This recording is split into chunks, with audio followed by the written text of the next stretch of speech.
Somehow in our state that was also historically stopped. Our neighboring state has brought in that concept, but we have not brought in because we never needed it. So now, since we are having a legal backing under the Bharti Act, we also planning to bring it in. So that now, if a person may be, let's say from Nalgonda district, he may be a resident of a village in Nalgonda district, but he may be owning property in, let's say, Medak district. Now, Tehsildar in that Medak district will not know who the family members in the Nalgonda district are. So the previous question which was asked was, how does this information transmit? And for that, I think the best solution could be a family member certificate. Okay. But this family member certificate will be, that cannot be used for the registration, right? Sorry? The family member certificate cannot be used for the registration in case if the person is not there. See, so if I can go into little more details of it, the succession can happen in two ways. One is a testamentary succession and other is intestate. So, testamentary succession is that you have a will, and will can be registered. That's the best way. If a will is registered, then you clearly know who are the legal successors and in what proportion. But a will can also be unregistered. It is a little more difficult to prove because you need to make sure that it was really made by the deceased. So that's the second way. The third one is intestate, which we call. That is, the person died without a will. Now, how do you transmit that?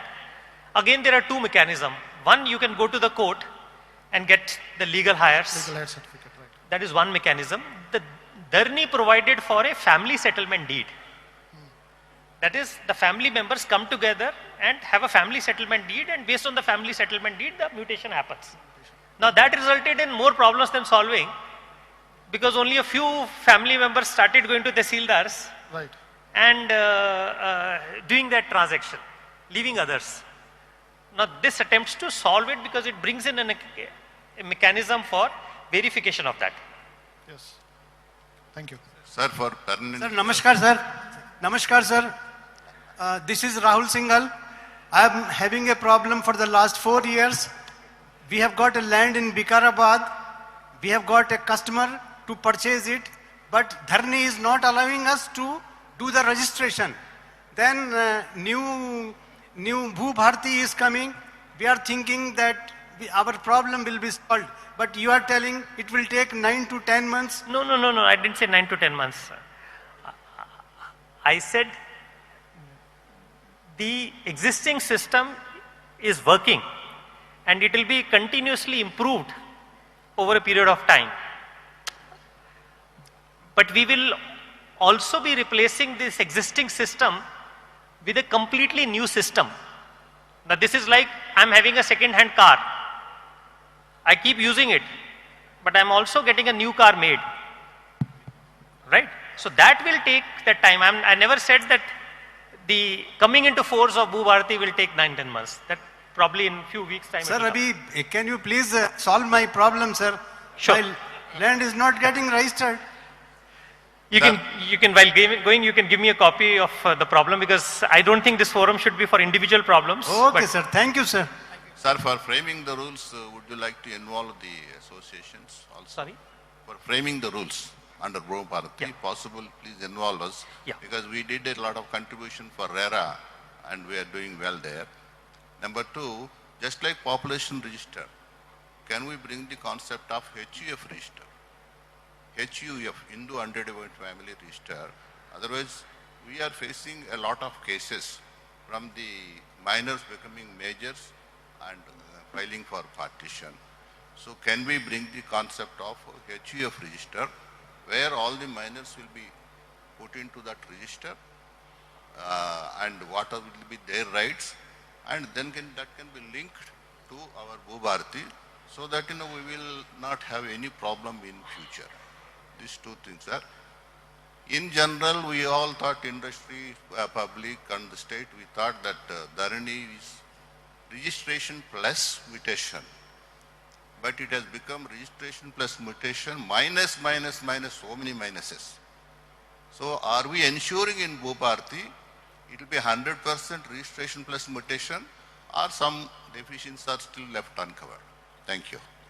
So, three parts to your question. One is the involvement of industry associations.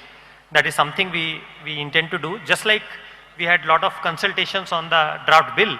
Similarly, once the draft rules are prepared, we want to have some series of workshops to improve on that. The idea is to have participatory development of these rules. So definitely yes. Second, about your HUF, probably we'll meet offline in more detail. If you can also prepare some blueprint for it, I'll be happy to look at it and work on it. And third, you talked about the whether it will be registration plus mutation or something else.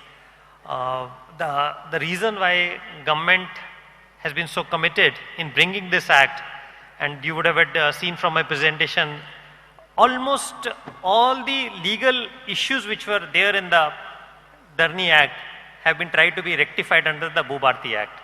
So that's why I can confidently say that the commitment of the government is there to ensure that it is a very smooth process and something which actually helps to solve problems and the sector to grow. Sir, one more issue here. Sir, last question, please. So sir. this is the last Samaya question. Bhavan. Last question I am asking you. Sir, in a survey number there are 100 acres. How to identify each individual, how many acres are there in that particular survey, how to reach to the particular party if we wanted to reach. I am having 5 acres. My father has expired. I am in USA.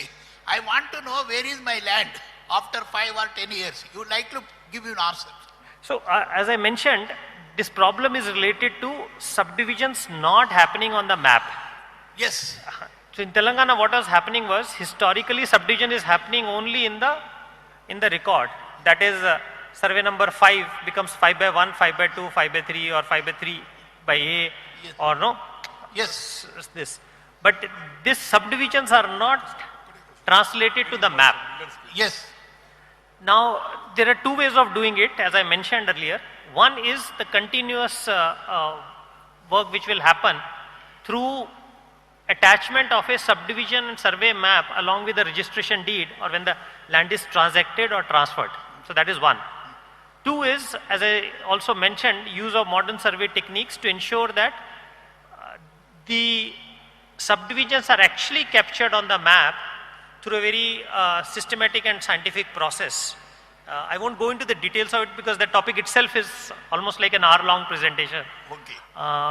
So that is the second part of it. So we believe that with these 2 happening parallelly, those issues should get resolved.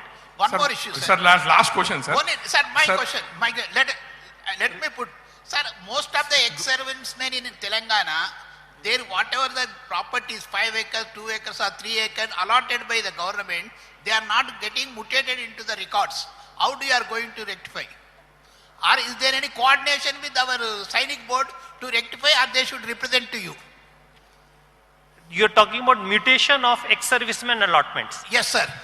So ex-servicemen is basically an assignment. Yes. Now there may be a case where this assignment is not captured in the land record, so it is still showing as a government entry. Yes.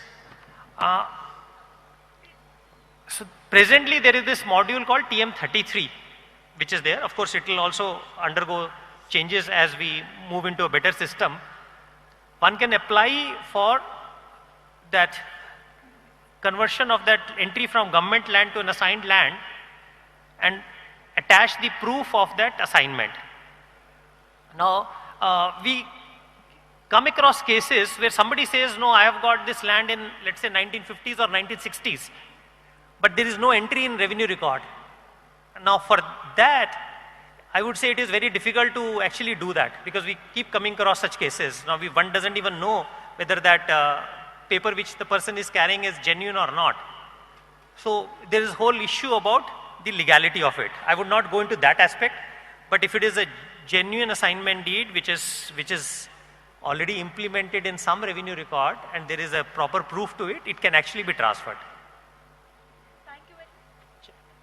Hello. Sir, my name is Amrit. I'm a builder, sir. I have faced one peculiar problem when applied for a permission, which I would like to bring to your kind notice.